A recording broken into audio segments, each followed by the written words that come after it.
Hello students, कैसे हैं आप सब। उम्मीद है अच्छे होंगे और मज़े में होंगे।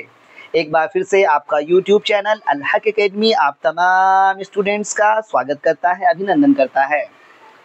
आज के इस वीडियो में हम आपकी कक्षा 12th में पढ़ाई जाने वाली हिंदी की किताब दिगंत भाग 2 के चैप्टर नंबर 1 को पढ़ेंगे, जो कि बातचीत के नाम से आपकी किताब में मौजूद है और जिसे कि बालकृष्ण भट्ट ने लिखा है।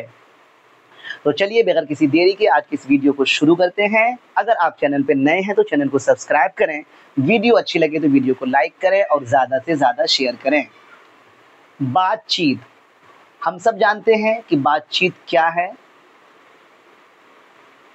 एक दूसरे से मन की बात का आदान प्रदान करना ही बातचीत कहलाता है। इस चैप्टर के माध्यम से बालकृष्ण भट्ट आप बच्चों तक बातचीत की इम्पोर्टेंस को पहुंचाना चाहते हैं, अहमियत को पहुंचाना चाहते हैं। सबसे पहले हम आज की वीडियो में अस्मरणीय तथ्य को जानेंगे, यानी वो बातें जो कि एज ए स्टूडेंट आपको हमेशा याद होनी चाहिए और यहाँ से आपके एग्ज़ाम में हर हाल में क्वेश्चन बनते ही हैं। यानी कि पहला पॉइंट है कि बातचीत के रचनाकार कौन हैं। बालकृष्ण भट्ट। बालकृष्ण भट्ट का जन्म कब हुआ था? 23 जून 1844 ईस्वी में। निधन कब हुआ? 20 जुलाई 1914 ईस्वी में। निवास स्थान कहाँ था? इलाहाबाद, उत्तर प्रदेश में। बालकृष्ण भट्ट के माताजी का नाम क्या था? पार्वती देवी। और पिताजी का नाम क्या था? तो बेनी प्रसाद भट्ट था। ये वो क्वेश्चंस हैं जहां से आपको आपके बोर्ड एग्जाम में पूछे जा सकते हैं। इनकी रचनाओं की बात कर लेते हैं। उपन्यास के रूप में इन्होंने रहस्य कथा, नूतन ब्रह्मचारी, 100 अजान, एक सुजान, गुप्त बैरी, रसातल यात्रा, उचित दक्षिणा, हमारी घड़ी, सद्भाव का अभाव लिखा है। नाटक के रूप में इन्होंने पद्मावती, किरातार जुनिये, वेनी संहार, शिशुपाल वध आदि लिखा है। तो ये अभी हमने बालकृष्ण भट्ट के बारे में छोटी सी जानकारी हासिल की, जो कि छोटी है मगर मोटी है। यहाँ से आपके एग्जाम में क्वेश्चन पूछे ही जाते हैं। अब बारी आती है वस्तुनिष्ठ प्रश्न की, यानी कि ऑब्जेक्टिव टाइप क्वेश्चन की। यहाँ पर आपको वो सारे क्वेश्चंस मिलेंगे जो कि पिछले सालों में पूछे गए हैं और आने वाले 2026 के एग्जाम में पूछे जा सकते हैं। वस्तुनिष्ठ प्रश्न में पहला प्रश्न है, बालकृष्ण भट्ट की रचना बातचीत क्या है? ऑप्शन नंबर ए एकांकी है, कहानी है, यात्रा संस्मरण है या ललित निबंध है। तो इसका आंसर ऑप्शन नंबर डी हो जाएगा। ये एक ललित निबंध है। प्रश्न संख्या 2 की तरफ आते हैं। बातचीत निबंध के निबंधकार कौन है? अभी हमने पढ़ा है बालकृष्ण भट्ट हैं। तो डायरेक्ट वे में ऑप्शन नंबर सी सही हो जाएगा। और ये क्वेश्चन जो आपने पहला प्रश्न देखा है वो 2018 में पूछा गया था और प्रश्न संख्या 2 जो है वो 2019 में पूछा जा चुका है। यानी कि आपके एग्जाम पॉइंट ऑफ व्यू से ये दोनों ही प्रश्न और आने वाले प्रश्न सब के सब बहुत ज़्यादा महत्वपूर्ण हैं। आपसे एक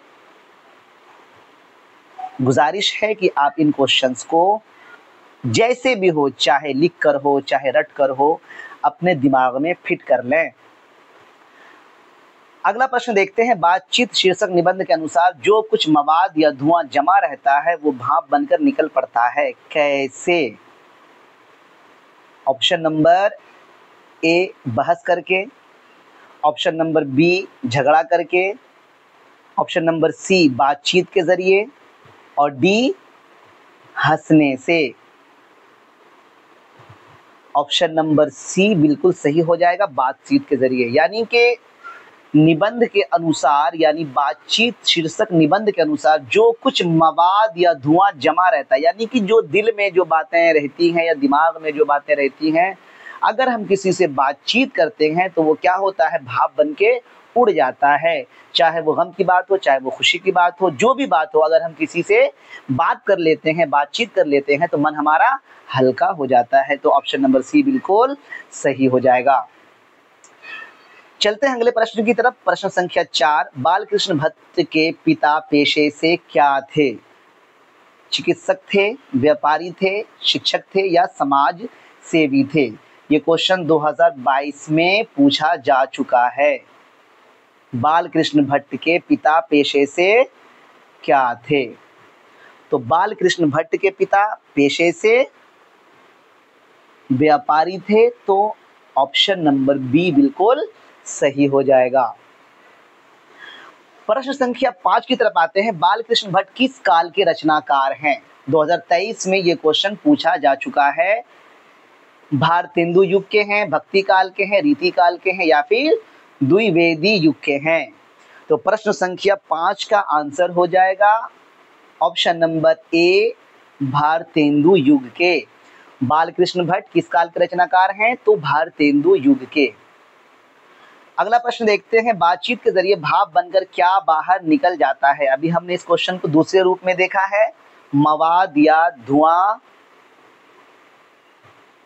ऑप्शन नंबर सी बिल्कुल सही हो जाएगा और ये प्रश्न आपका 2023 में पूछा जा चुका है। अगला प्रश्न देखते हैं। प्रश्न संख्या 7, बालकृष्ण भट्ट की माता का नाम क्या था? पार्वती देवी था, अभी हमने देखा डायरेक्ट वे में। ऑप्शन नंबर सी बिल्कुल सही हो जाएगा। प्रश्न संख्या 8 देखते हैं। निबंध लेखन की दृष्टि से भारतेंदु युग कैसा था? उर्वर था, अनुपयोगी था, प्रगतिशील था या प्रतिगामी था? 2023 के बोर्ड एग्जाम में ये क्वेश्चन पूछा जा चुका है। तो प्रश्न संख्या 8 का ऑप्शन नंबर ए बिल्कुल सही हो जाएगा, उर्वर था। निबंध लेखन की दृष्टि से भारतेंदु युग उर्वर था। अगला प्रश्न देखते हैं। प्रश्न संख्या 9, हिंदी के एडिशन निम्नलिखित में से कौन कहे जाते हैं? ये क्वेश्चन आपका 2024 में पूछा जा चुका है। हिंदी के एडिशन जिन्होंने बल्ब की खोज करी थी, तो हिंदी के एडिशन किन्हें कहा जाता है? तो बालकृष्ण भट्ट को हिंदी के एडिशन के रूप में जाना जाता है, ना कि चंद्रधर शर्मा गुलेरी को, ना कि जयप्रकाश नारायण को, ना कि दिनकर को। अगला प्रश्न देखते हैं जो कि आखिरी है। प्रश्न संख्या 10, बालकृष्ण भट्ट के अनुसार कितने कानों में पड़ी बात खुल जाती है? 2, 3, 4 या 6?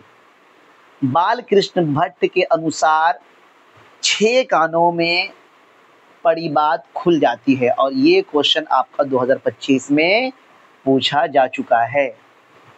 तो ये था आज का आपका ऑब्जेक्टिव टाइप क्वेश्चन। अब बारी आती है लघु उत्तरीय प्रश्न यानी के शॉर्ट टाइप क्वेश्चंस की। क्वेश्चन नंबर 1 है, बातचीत शिक्षक पाठ में दो बूढ़ियों की बातचीत का प्रकरण क्या है? 2022 में ये चीज पूछी जा चुकी है।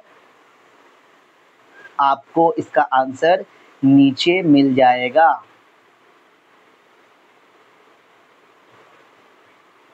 यहां देखिए, इसका आंसर है यहाँ।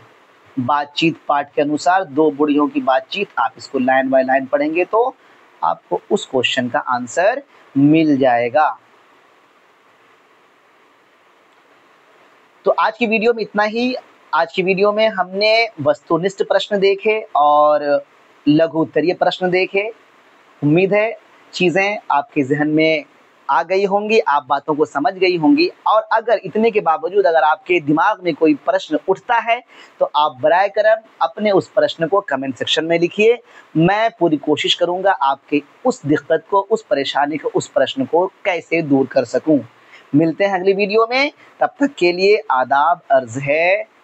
वीडियो अगर अच्छी लगी हो तो वीडियो को लाइक ज़रूर करें और ज़्यादा से ज़्यादा शेयर भी ज़रूर करें।